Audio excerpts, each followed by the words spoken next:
va dabar, tarkim, atsiras kažkas, žinai, sakys, bet tai aš tai noriu lygiavertiškų santykių, žinai, aš čia gal noriu, vat kaip su tais, noriu, žinai, arba ar tik vyras, žinai, sukuria kas kuria tą santykį iš tikro? Vat ar tik vyras, žinai, yra atsakingas santykėje palaikyti įtampą, žinai, kad moteris galėtų būti atsipalaidavime, arba, pavyzdžiui, o gal moteris, žinai, sėdi namuose ir jinai yra pilna įtampos lūkesčio ir vat ką tada, kas tada vyksta santykiai, ar vyras tada gali, žinai, sakyti, nu, žinai, brangutė, ne, ten, tu čia atsipalaiduok labiau, mažutė mano.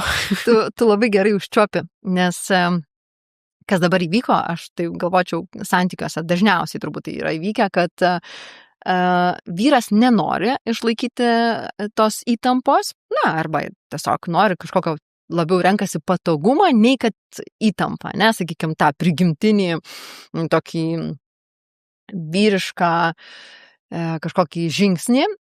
Moteris supainiojo savirealizaciją su tikslais ir irgi perėmė įtampą. Tam tikrą prasme jos pačios pradėjo elgtis, taip, sakykime, ganėtinai tikslingai, nukreipusio savo energiją irgi į tikslą.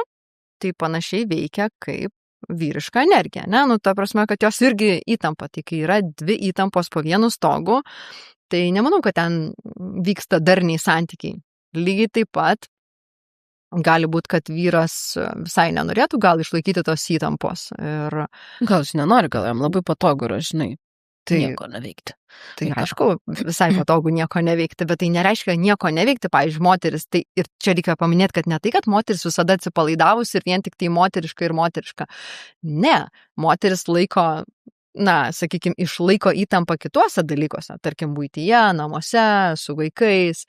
Vyrai išlaiko įtampą labiau išoriniam pasaulyje, labiau tam konkurencingam, pinigų pasaulyje, ten, kur reikia to tokio, sakykime, galbūt labiau kryptingo gebėjimo veikti, o moteris labiau išbūna labiau galbūt sudėtingose situacijose arba tam palaikime, kada reikia vyrą palaikyti, kada reikia su vaikais išbūti kai kurios momentus, kurie irgi kelia galbūt įtampą. Tai sakyčiau, moteris kartais vietoj to, kad išlaikytų ten, kur reikia tą įtampą, išbūtų joje, jos renkasi ją veikiau įdarbinti ir irgi pasirenka, pavyzdžiui, išeiti, tarkim, pasirenka veiklą, bet irgi išeiti kažkur į išorę, į sociumą ir vietoj tos savirealizacijos, sakykime, kad ir tai galėtų būti kūrybiškumas arba kažkokia jos veikla, jos dažniausiai tai paverčia tikslu arba netgi, sakykime, kai kurios moteris paverčia verslu ir kartais tampa taip, kad iš tikrųjų santykyje yra namuose du verslininkai arba du stiprus poliai, bet neskirtingi poliai. Šitoje vietoje aš irgi gal noriu tokio plačiau, žinai, paplėtoti, kad nėra, kad visos moteris dabar turi patapti taip, klišiškai, žinai, klišė namų šeimininkėmis. Ne, mes tikriausiai nenorim to pasakyti, kad čia visos moteris turi staiga būti nieko neveikiančios, kuriančios, mezgančios tik tai, žinai, čia irgi tokie kraštutinumai, aš šaržuoju biškį, bet... Jeigu Demetra, tai taip, jinai džiaugtųsi, jeigu galėtų vien tik megzti. Ir valgyti gaminti. Ir būtų labai laiminga, kad ten nieko nereikėtų daryti, ne? Bet yra visokių moterų, kaip yra visokių vyrų, yra ir visokių moterų. Yra moteris, kuri gal, pavyzdžiui, prigimtinai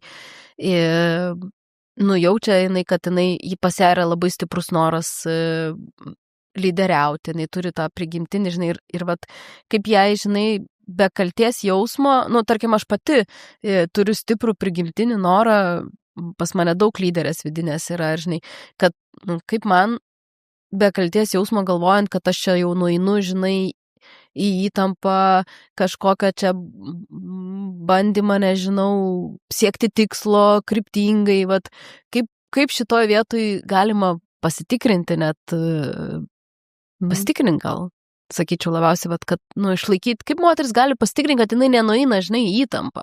Labai gerai tu pasakai, kaip pasitikrinti, nes aš tą pasitikrinimą pati darau karts nuo karto.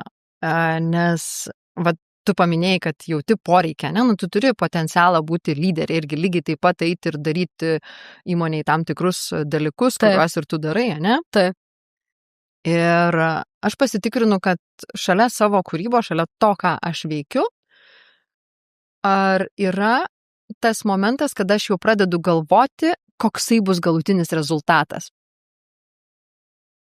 Ir jeigu tik tai aš pajuntu, kad aš labiau tampu, kaip jau procesas užverda einantis į tikslą, aš suprantu, kad aš jau pati esu įtampoje ir natūralu, kad aš keliu tada įtampą ir šalia esančiam žmogui. Tai jeigu mano vyras išeina uždirbinėti ir, sakykime, išlaikyti tą įtampą, fokusą, dėmesį į pinigų uždirbimą, ir aš lygiai to paties griebiuosi, tai viskas, mes tampame tuo pačiu poliu. Tada šeimoje įtampa, mes jau tada pradedam prasilenkinėti, seksualinė trauka feidina, tiesiog nyksta, ne? No sex. Bet jeigu tik tai aš tiesiog atsipalaiduoju, galvoju, kadangi mano vyras uždirbinėja, jisai sukaupęs dėmesį, aš galiu atsipalaiduoti, tada aš jaučiu, kad aš galiu daryti tai, ką aš iš tikrųjų ir darau. Aš neatsisakau savo veiklos, aš netampu vien tik tai namų šeimininkė, kuri atsakinga už namų, ten sužiūrėjimą, ūkį, bet aš jaučiu, kad tada nuslūksta įtampa, aš nebejaučiu, aš tada tampu lengvesnė, linksmesnė, valiukiškesnė. Tai, kaip iš esmės. Žodžiu, kad nežūsti tada raudonai lūpas. Jo, ir vaikštai namuose su raudonu lūptašiu. Faktas. Ir laukiu vyro. Grįžtančiu.